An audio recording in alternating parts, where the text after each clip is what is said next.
Nous sommes donc sur notre émission habituelle, les échos de la thérapie. Les échos de la thérapie, avec pour aujourd'hui les baptêmes mystiques de la maison. Ok, baptême mystique de la maison. C'est le thème sur lequel nous allons échanger. Ok, d'accord, et alors, on y va. Alors, pour le thème d'aujourd'hui, baptême mystique des maisons, qu'est-ce que peut-on comprendre par baptême mystique d'une maison? Mais oui, je pense que le mot baptême, lorsque vous faites référence aux différents mouvements spirituels, et quand on dit on va faire baptême à une personne, cela veut dire qu'on veut lui faire changer de fréquence, on veut lui faire changer de nom. Et c'est pourquoi justement, dans la plupart des cas, un baptême mystique, un baptême du moins, aboutit à un changement de nom ou à une sanctification d'un nom que la personne a. Bon, lorsque on est, par exemple, dans le processus, disons, des mouvements chrétiens, quand ils disent baptême, c'est que tu changes le nom indigène et on te fait adopter le nom d'un saint. Je ne sais pas ce qui se passe dans les autres mouvements religieux, mais de toutes les façons, lorsque on parle de baptême, il faut comprendre tout simplement que on veut sanctifier la chose, on veut donner un nom spirituel à la chose, on veut, disons, améliorer la fréquence vibratoire de la personne ou de la chose dont il s'agit. Donc ici, dans le cas d'espèce où nous parlons de baptême mystique de maison, c'est un ensemble de rituels, un ensemble de rites qui permet de sanctifier la maison, qui permet de désenvoûter la maison, qui permet de purifier la maison, qui permet de créer une harmonie vibratoire entre la maison et son propriétaire. Voilà un peu, bon, de façon schématique, ce qu'on peut dire. Peut-être que dans le développement, on en dira plus. Et à cet effet, revenons un peu sur pourquoi vraiment doit-on en fait engager un processus pour baptiser une maison? Oui, on doit engager un processus pour baptiser une maison, mais non seulement une maison, mais pour baptiser toutes choses. Je me rappelle que nous, jeunes étudiants spirituels qu'on était dans le temps, systématiquement, on baptisait tout ce qui entrait dans notre dimension. Et il nous a été recommandé de baptiser tout ce qui rentre dans notre espace, même un bic que vous achetez, vous devez donc le consacrer et le baptiser spirituellement. Parce que, de toutes les façons, lorsque vous prenez, par exemple, un objet que vous n'utilisiez pas de par le passé, que vous voulez maintenant commencer par utiliser, cela veut dire que vous avez importé quelque chose de l'extérieur qui veut être avec vous. Ça devient un ami à vous. Mais un ami, il faut pouvoir s'harmoniser avec lui. Donc, quel que soit l'objet que vous avez, quelle que soit la chose que vous voulez utiliser, il est nécessaire de consacrer la chose. Compte tenu de l'importance que, disons, l'outil ou, disons, je vais dire, si c'était une maison ou une voiture, pourquoi pas? Je parlais donc du moyen de déplacement. Ça, par exemple, c'est nécessaire de baptiser. Donc, lorsque vous importez quelque chose que vous voulez utiliser dans votre espace, il est quand même important de baptiser cette chose, de sanctifier cette chose, de purifier cette chose des anciennes vibrations et de lui faire adopter maintenant la fréquence sur laquelle vous auriez souhaité être en interaction. C'est un peu ça. Nul ne doute ce qu'une maison représente dans notre existence. C'est là où nous habitons. Cela veut dire que en dehors du service où nous passons assez du temps, notre lieu de repos, notre lieu de confort, notre lieu, disons, de bien-être, c'est notre maison, c'est là où nous habitons. Il est quand même important que nous puissions élever le taux vibratoire de cette maison pour qu'une fois qu'on y rentre, on puisse retrouver une certaine sérénité, une certaine paix. Vous n'êtes pas sans voir qu'il y a des gens qui habitent des endroits donnés et ils ont des sommeils troublés, par exemple. Vous pouvez être hanté parce que le lieu, naturellement, est hanté. Donc, dès lors que vous y habitez, vous ne saurez véritablement pas qu'est-ce qui vous trouble.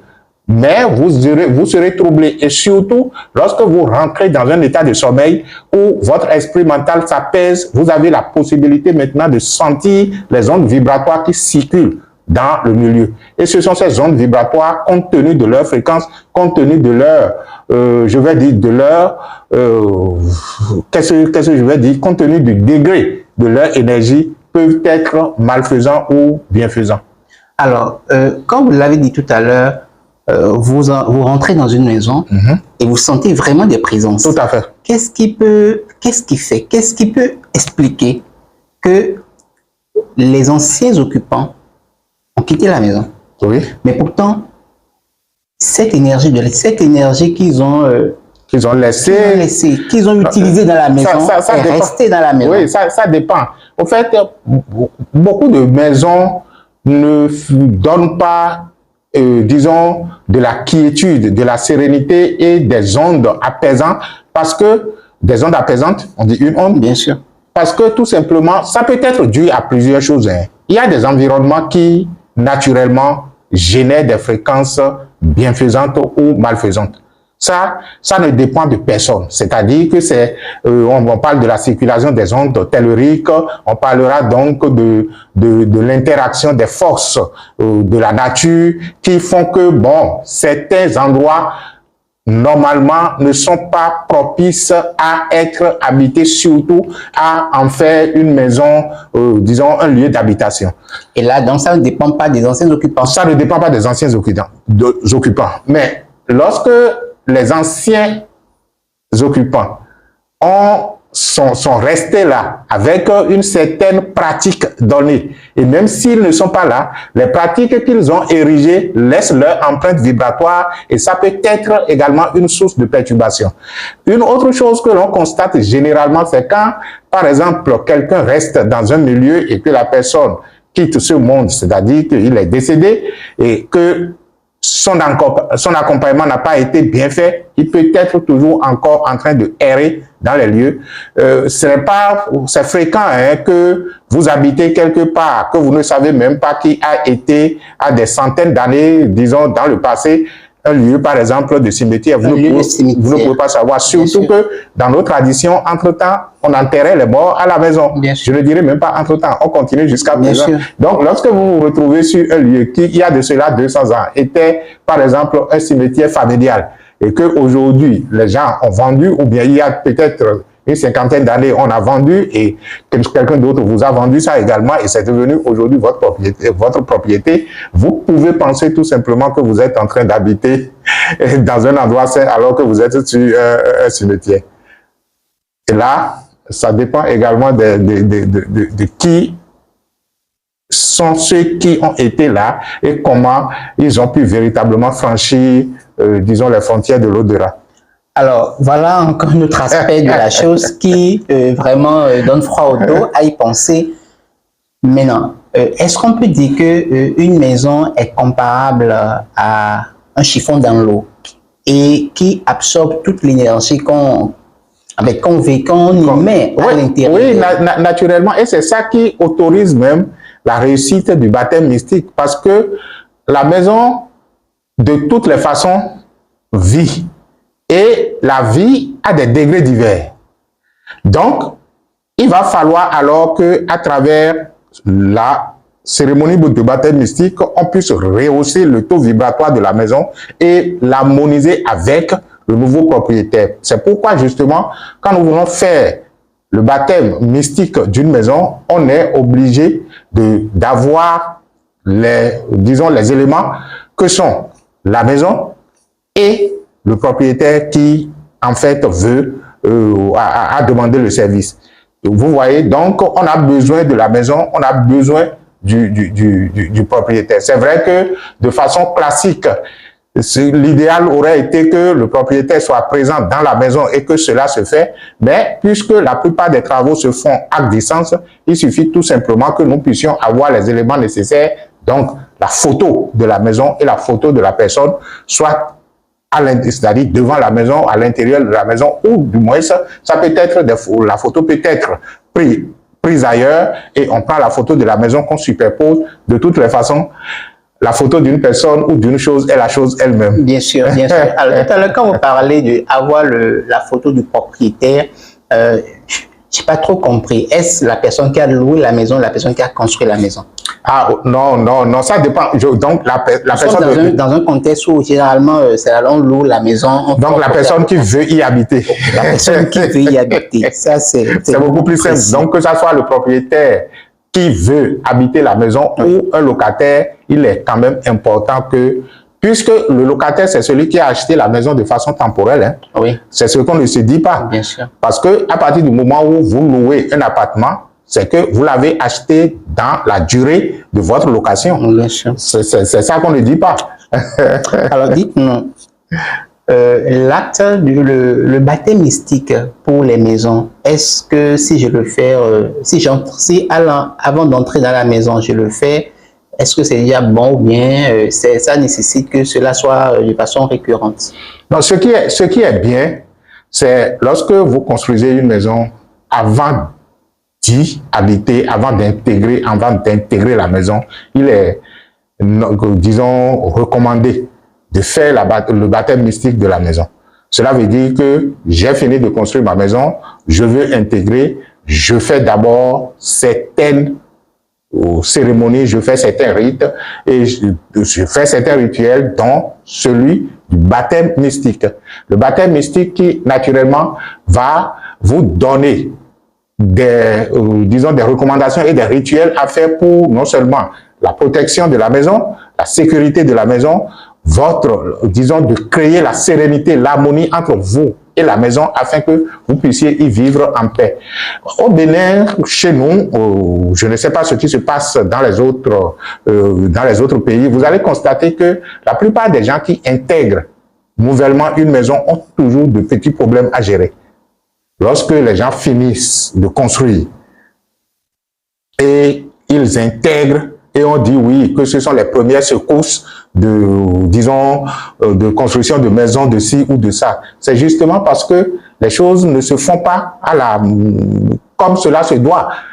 Comme cela se doit. Nous avons vécu des expériences ici même dans notre cercle, dans notre mouvement spirituel où des gens ont enfreint à cette pratique, mais ils en ont récolté les conséquences après, parce que c'est après que ça a commencé qu'ils ont dit, ah, attention, j'avais oublié de faire ci ou ça, et les maîtres leur ont dit, mais c'est ce qu'il fallait faire. C'est maintenant que tu as compris. Or, on pouvait anticiper sur un certain nombre de choses et régler les problèmes avant même que cela ne se pose. Ou bien se doter des outils nécessaires pour régler ces problèmes avant que les problèmes ne se posent. Donc, il est important de baptiser sa maison avant d'intégrer. Maintenant, lorsque c'est une location, c'est également recommandé, lorsque vous louez une maison, de baptiser la maison. Lorsque vous louez un appartement, de baptiser l'appartement avant d'intégrer, parce que ceux qui y ont vécu ont laissé leur empreinte. Vous voulez intégrer. Mais qu'est-ce que vous avez fait pour nettoyer les empreintes de ceux qui ont vécu dans cette maison avant vous? Vous n'avez rien fait, vous avez juste badigeonné, mais c'est pas parce que vous avez passé des peintures que les empreintes énergétiques qu'on a laissées dans la maison sont annulées. Là, elles sont là. Là, au lieu de parler d'empreinte énergétique, je dirais plutôt présence énergétique. Oui, ça veut dire la même chose. Voilà. Donc vous ne les balayez pas, ce n'est pas parce que vous avez nettoyé avec de l'eau de Javel, voilà, vous avez passé de nouvelles couches de peinture que non, c'est pas parti. Il faut pouvoir nettoyer les énergies qui y sont laissées et de pouvoir installer d'autres types d'énergie à la mesure de ce que vous auriez souhaité que la maison soit pour vous. Alors, dites-nous, lorsque on vous sollicite au niveau du service de thérapie pour les cas de baptême de maison ou d'appartement, est-ce que c'est la même démarche lorsque la personne habite déjà la maison et qui souhaite que vous procédez un peu au baptême de sa maison? Est-ce que c'est la même chose? Ah oui, je pense que j'avais occulté cette cette partie de la question précédente qui consistait à savoir si lorsque on intègre une maison et on fait le baptême mystique, est-ce que on doit renouveler ou tout le reste. C'est utile de renouveler, mais ce n'est pas indispensable. Ça dépend de comment vous vous comportez. Parce que lorsque vous faites le baptême mystique d'une maison, généralement, on vous donne des recommandations à respecter et des rituels à faire. Il suffit tout simplement, si vous êtes suffisamment intelligent, de façon cyclique, répéter ces rituels pour renouveler à chaque fois l'énergie de la maison. Donc, vous n'avez plus besoin de solliciter encore un service de baptême mystique, mais vous aurez à votre disposition, une fois que c'est fait, un certain nombre de rituels, un certain nombre d'exercices à faire sur le champ. Il est alors nécessaire que vous puissiez renouveler. Vous allez vous donner une périodicité, peut-être que tous les ans, vous le faites une fois. Super. Ou bien vous dites que vous allez le faire par trimestre ou par semestre. Parce que pour la première fois, on vous donnerait ces rites, ces rituels à faire pendant un laps de temps pour pouvoir installer une forme d'énergie donnée. Et une fois que cela est installé, il faut l'entretenir. Il faut l'entretenir. C'est ce qui se passe dans notre tradition quand les sages renouvelle certaines pratiques de façon annuelle pour pouvoir permettre donc à la communauté, à la famille ou à la collectivité de bénéficier à chaque bout de temps de la fréquence vibratoire donc de ces rites. Super. Alors dites-nous un peu, certaines personnes, lorsque ils veulent construire une maison sur une parcelle, on leur demande parfois, surtout au niveau chez nous, ou de façon traditionnelle, on nous demande de faire des pratiques sur le parcelle. Tout à fait, sur la parcelle, oui. Sur la parcelle avant de procéder à la construction. Tout à fait.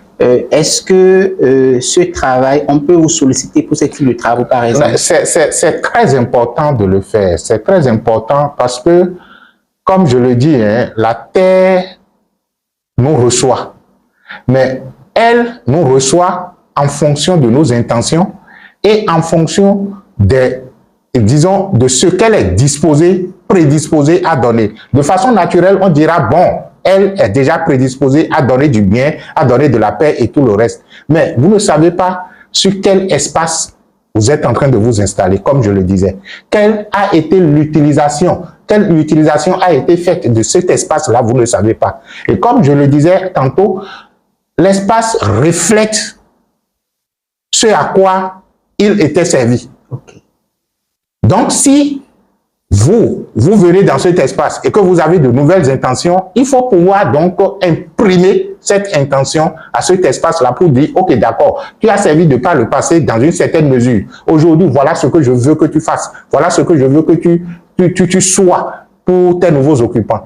De par vous ne verrez jamais un sage rentrer dans un lieu et s'asseoir tout simplement pour commencer par faire des choses qu'il est amené à faire. Il doit parler. Il doit verser de l'eau sur terre.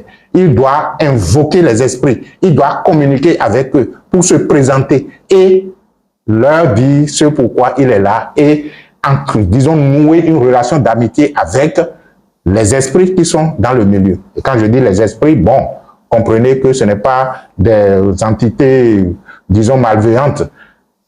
Aucune entité n'est en vérité malveillante. Ça dépend de celui qui s'est présenté à elle ou à lui. Donc, lorsque vous voulez vous présenter, il faut quand même avoir une identité spirituelle parce que les esprits ne reconnaissent que votre identité spirituelle. Qui est en train de parler? Qui est en train de se présenter à moi? Qui est en train de faire quoi? Il faudrait qu'ils sentent que celui-là, il peut nouer une relation avec moi, il peut m'ordonner, il peut faire ci, il peut faire ça. Voilà. Alors, j'ai été en fait témoin d'une situation et c'est une dame qui voulait acheter une parcelle, c'est acheter quand même une parcelle, oui, d'accord, et en voulant procéder à la construction, elle a d'abord fait une consultation, on lui a demandé de faire certains travaux sur la parcelle. Sur la parcelle, avant de commencer Avant de commencer, sinon, il va arriver qu'elle aura régulièrement la visite des voleurs dans la maison. Comment on peut expliquer cela? Non seulement la visite, non, si c'est une consultation spirituelle que la dame a faite et qu'on lui a dit des choses comme ça, ce n'est pas nécessairement que ce sera des voleurs physiques. encore qu'il peut y en être ainsi. Les premiers voleurs sont d'abord les voleurs spirituels. Et quand on parle de voleurs spirituels, on est tout simplement en train de lui dire, si vous ne faites pas ces pratiques-là pour vous harmoniser avec les lieux, les anciens occupants vont vous gêner. Pour elle, ce sera des voleurs parce que la gêner, c'est justement venir occuper l'espace de façon illégale selon elle, puisqu'elle se dit être maintenant détenteur détentrice de l'espace. Il peut même arriver qu'il, disons, provoque des conflits entre les occupants de la maison. C'est des choses qui arrivent. Mais la maison est vide, c'est une parcelle. Ah oui, vous pensez que le vide n'est jamais vide. C'est ça, en fait, qu'il faut comprendre. Okay. Le vide n'est jamais vide. L'univers n'est jamais véritablement vide. Et il faut pouvoir installer ce que l'on veut, que l'espace, c'est-à-dire, il faut pouvoir installer son intention, ses fréquences, la fréquence vibratoire. Parce que les entités se créent à partir de nos intentions. Les entités se créent à partir des débris énergétiques que nous laissons ou que nous créons. Donc, soit vous l'avez laissé, parce que vous n'êtes pas là, vous pensez que vous êtes parti, mais vous avez laissé une partie de vous. Vous avez laissé, lorsque vous avez un lieu, prenez tout simplement une maison. Il m'arrive, lorsque vous fréquentez certaines personnes, vous constatez qu'il y a des maisons dans lesquelles les gens ne peuvent jamais avoir de la paix parce que ceux qui y ont habité ont tellement été conflictuels que la maison elle-même est devenue conflictuelle. Mais ma question est toujours que c'est une parcelle vide. C'est une parcelle vide. Est-ce qu'il vous est arrivé, quand vous rentrez par exemple dans une église, oui, même s'il n'y a personne dedans, je ne parle pas des églises à la façon de, on crie le nom de Jésus, de ci ou de ça à infini. Des églises où véritablement les gens se recueillent, où la parole est prononcée avec mesure, où les gestes sont faits avec mesure. Qu'est-ce que vous ressentez? On ressent une certaine présence. Vous ressentez une certaine sérénité, vous ressentez la paix en vous. C'est ça. Et pourtant, il n'y a pas d'officiant là. C'est de la même façon que dans un lieu où les gens ne prononcent que des saletés, dans un lieu où les gens ne font que s'insulter des gens, dans un lieu où les gens ne font que se bagarrer, il serait très difficile d'être en paix dans cette maison. Et si vous êtes un véritable observateur, vous rentrez dans ces maisons, vous ressentez que c'est une maison conflictuelle. Donc, lorsque vous allez prendre par exemple un appartement dans lequel le couple qui était resté là a eu à faire certaines choses et de façon fréquente sont en conflit, il est normal que quand vous arriviez, que vous commenciez par être perturbé si vous n'avez rien fait avant d'intégrer. Alors ça, c'est important de savoir. C'est important de savoir.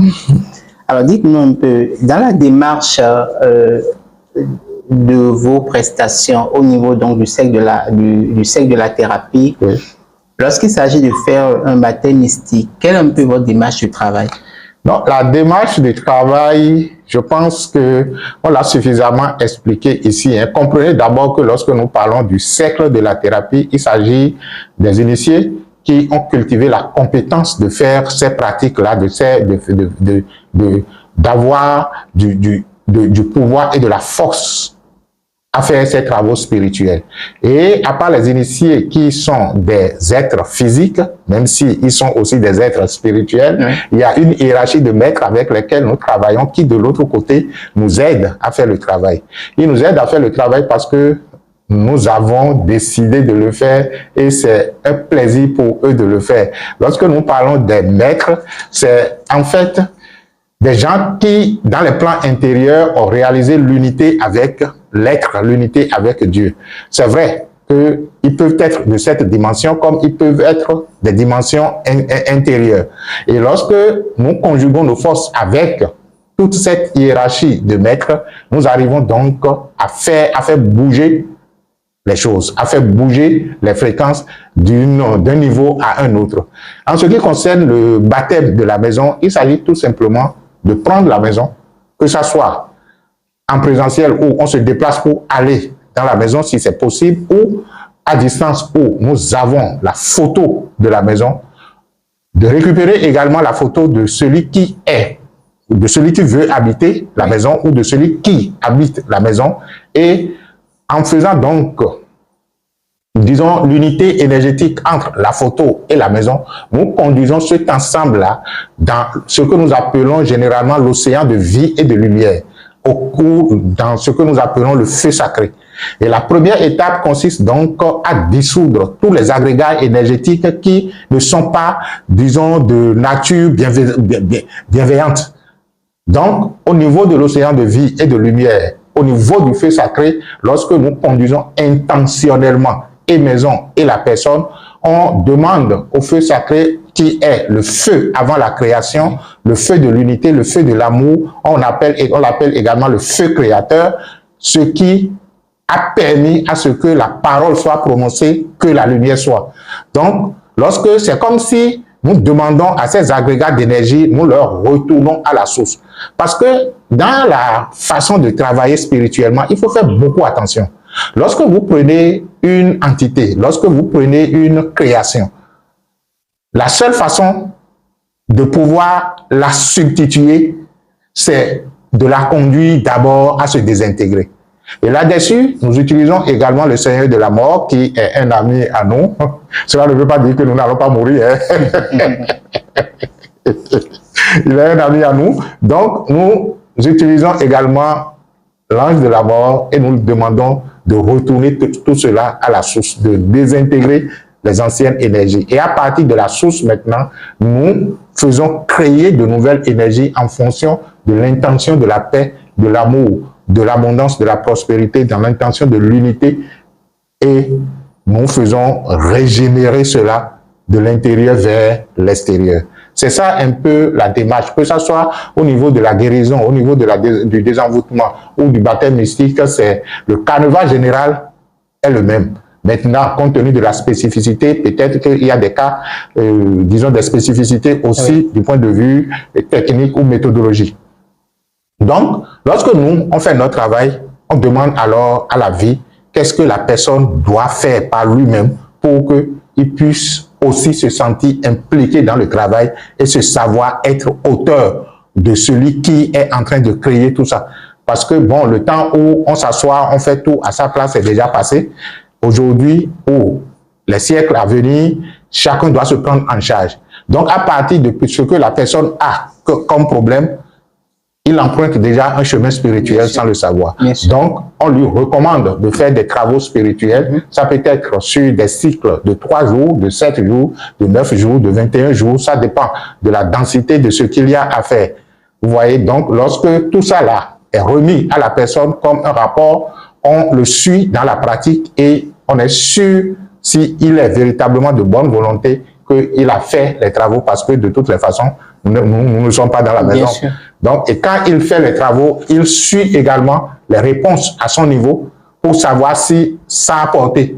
Il peut nous faire le retour et on l'aide donc à comprendre ce qui s'est passé et le rôle qu'il est censé désormais jouer dans cet espace qu'il occupe.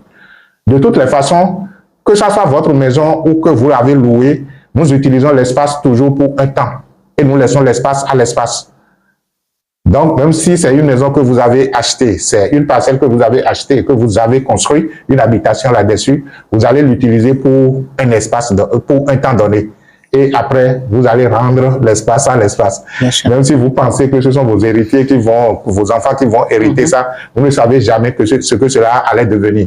Donc, utilisez-le de la façon la plus parfaite que possible pendant que vous y habitez. C'est pourquoi vous n'avez pas besoin nécessairement de distinguer votre maison qui est, c'est-à-dire votre habitation en tant que location d'une maison que vous avez construite. Parce que de toutes les façons, vous êtes là maintenant et que c'est à vous la responsabilité de utiliser cet espace-là de façon judicieuse. Super, super.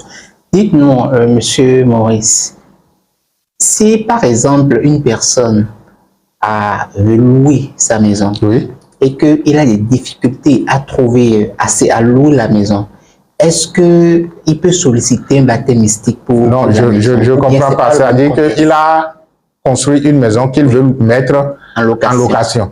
Mais là, depuis, il n'arrive pas.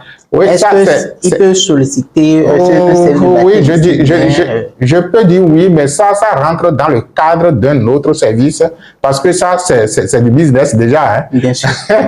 Bien sûr. C'est du business. Donc, on pourra lui dire que ça rentre dans le cadre d'un autre service parce que là, ce n'est plus que il veut habiter la maison en paix. Il veut créer disons, une amitié, une intimité entre lui et la maison. Non, mais c'est beaucoup plus permettre à la valoriser, c'est-à-dire que faire en sorte que la maison soit, disons, source productrice de revenus. Bien sûr. C'est beaucoup plus, c'est différent. Okay. Cela veut dire qu'un travail sera fait sur la maison pour qu'il puisse trouver des locataires. Okay. Ça, c'est un autre cas. Okay. Donc, ce n'est pas la même démarche. Ce n'est pas la même démarche. Okay. Ce n'est pas du tout la même démarche. Très bien compris. Très bien compris. Alors, nous voilà carrément au terme donc, de ces échanges. Mais avant donc, de conclure, dites-nous un peu, de par vos expériences dans la demande du service de thérapie sur les baptêmes mystiques, oui. Quelle est un peu l'expérience qui vous a marqué le plus? Cette question-là, c'est toujours une question embarrassante parce que toutes les expériences sont marquantes. Hein. Partager avec notre expérience. Une expérience qui nous a marqué. Bon, je prends par exemple l'expérience de cette personne qui a sollicité le baptême de la maison, non pas parce qu'elle veut déjà habiter la maison, mais parce qu'elle a constaté que le chantier n'avance pas. Ça, c'est aussi un cas. Okay. Parce que si vous n'avez pas fait ce que vous devez faire avant de commencer, il arrive des moments où il y a un blocage qui s'installe. Donc, quand la personne avait demandé le baptême de la maison, nous, on avait beaucoup réfléchi, on a dit, bon, vous n'êtes pas, envoyez-nous la photo, et c'est quand on a vu la photo qu'on a dit, mais la maison n'est pas encore construite. Comment vous voulez faire le baptême mystique d'une maison pendant que la maison n'est pas encore construite? C'est là qu'elle a dit non, que c'est justement, nous on lui a dit, attendez d'abord de finir, et après on va le faire. Elle dit non, que c'est justement là où se trouve le problème, parce que depuis un certain temps, la maison n'avance plus, le chantier n'avance plus et que c'est là. Donc, on a dû revoir un peu, disons, la technique de baptême pour voir quelles sont les causes pour lesquelles le chantier est bloqué et qu'est-ce qu'il faille faire donc pour pouvoir faire avancer le chantier.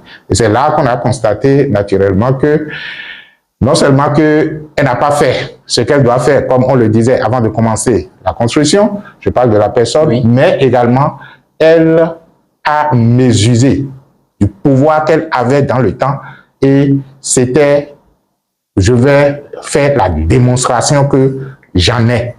Okay. C'est-à-dire qu'il y a des actes que vous posez qui, c'est-à-dire au vu de la nature, ne sont pas.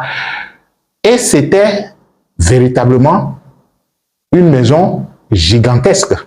C'est-à-dire que la personne a commencé par mettre brique sur brique et quand tu vois, par la suite, quand c'est abandonné, ça, c'était gigantesque et en même temps vilain.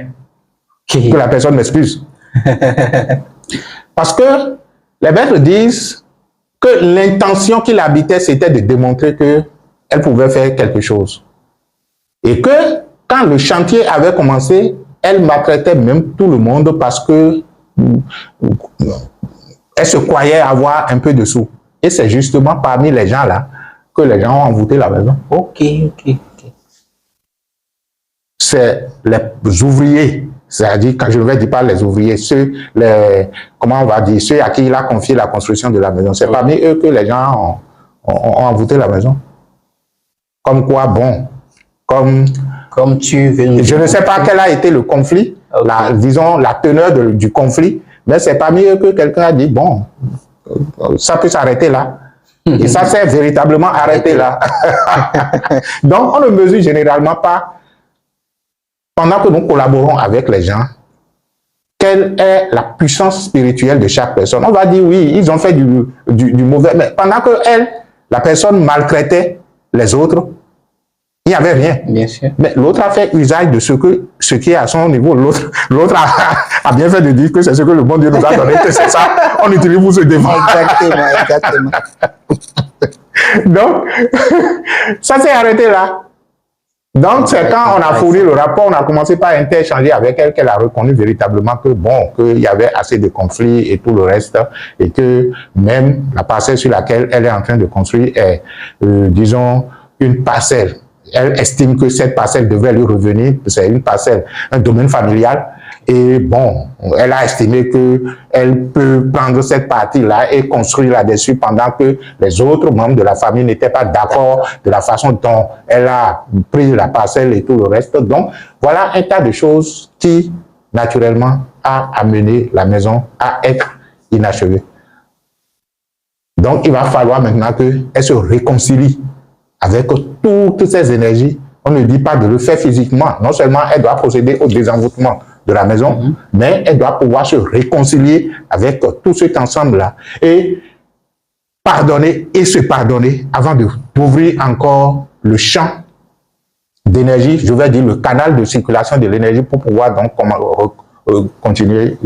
Entre-temps, il a perdu déjà de visu son intention de construire, de faire ci ou de faire ça. Donc, il faut faire beaucoup attention lorsque nous voulons entreprendre quelque chose pour commencer dans la paix, dans la sérénité et dans l'harmonie de toutes les énergies parties prenantes. Alors, nous voilà donc au terme de cette émission. Monsieur Maurice, qu'est-ce que vous avez à dire donc à nos téléspirituels? Merci à vous d'être toujours au rendez-vous sur la rubrique Les échos de la thérapie. Nous sommes là, vous êtes là et on va se partager les expériences.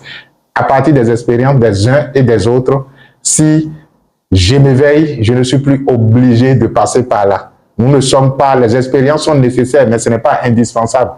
Si nous sommes éveillés, on peut éviter beaucoup d'expériences désagréables, je veux dire. Et pour y arriver, c'est important également d'observer comment les autres vivent à côté de nous et les résultats qu'ils ont. On n'a pas besoin de répéter les mêmes choses pour avoir les mêmes résultats. Si déjà cela se passe à côté de nous, on peut s'éveiller, on peut comprendre, on peut s'inspirer de ce qui se passe à côté de nous pour constater que, attention, ce n'est pas de cette façon que cela devrait se faire. Merci à vous d'être des êtres éveillés et d'avoir votre lumière suffisamment éclairante. Exactement. Alors, 3 choses à faire. Abonnez-vous, likez, partagez et surtout, laissez-nous en commentaire un peu votre impression par rapport à tout ce que nous avons échangé.